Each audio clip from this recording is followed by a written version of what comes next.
ఏమ్రా? ఏం లేదన్నా, ఊరికే మీరు వెళ్ళండి.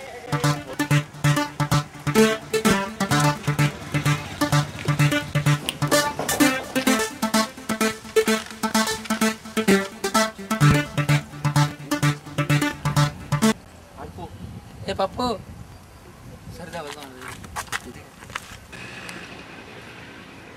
ఏంటి పప్పు ఎక్కడికి?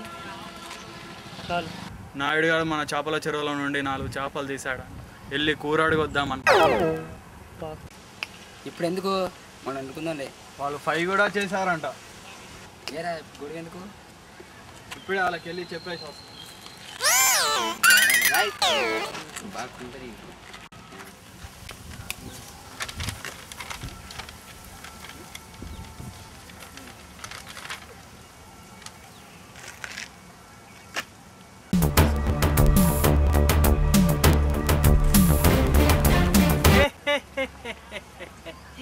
ముసల్దాని మనోడు మొన్నే సిటీ నుంచి దిగాడు.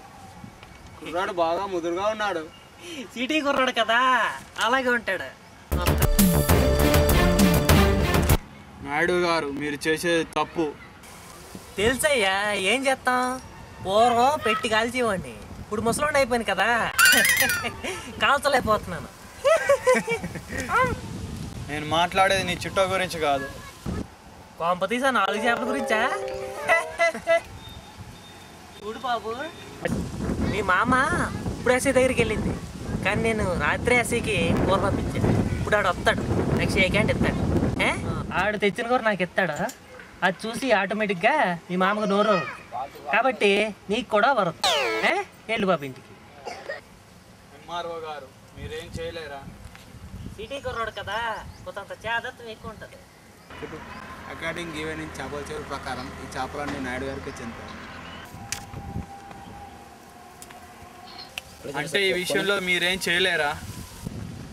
నాయుడు పప్పుతో ఫుట్బాల్ ఆడుతున్నావు, కింద అయిపోతావు. ఇప్పుడు ఈ విషయంలో మీరేం చేయలేరు కదా, నేను చేస్తా. ఇష్టమైతే ఉండండి, కష్టమైతే వెళ్ళిపోండి. నాయుడు గారు సాయంత్రం కలుస్తా, మీరుంటే. నాయుడు, నువ్వు 4 చేపలు ఇచ్చిన ఎస్ఐకి నేను 10 చేపలు ఇవ్వగలను. చంటి పిల్లాడు ఆడుకునే టైర్ కింద పడి చచ్చావని ఎఫ్ఐఆర్ రాయించేస్తా. చంటి పిల్లాడు ఆడుకునే టైర్ కింద పడి చచ్చావని ఎఫ్ఐఆర్ రాయించేస్తా. నీకు ప్రాణం కావాలో చేపల కూర కావాలో నువ్వే తేల్చుకో. బాబు బాబు బాబు, కూర పంపించేస్తాను బాబు, నువ్వు వెళ్ళు బాబు ఇంటికి, నువ్వు వెళ్ళు బాబు.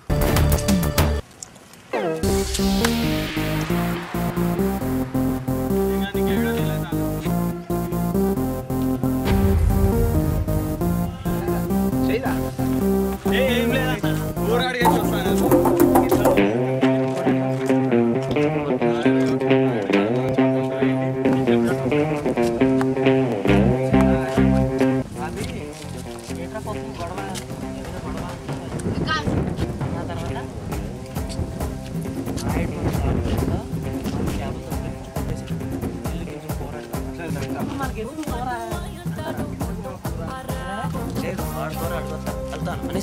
చూడు బాబు, మీ తాత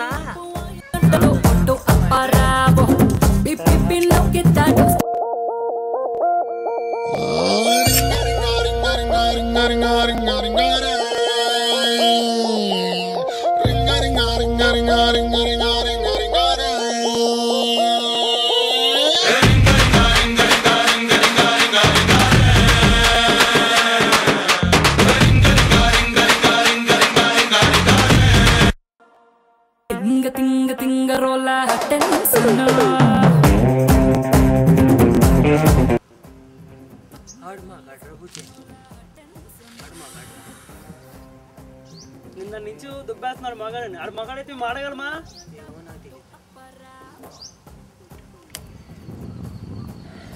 ఎవడైనా కోపంగా తిడతాడు, బలంగా కొడతాడు.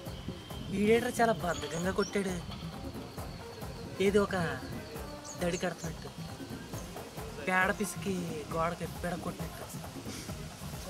చాలా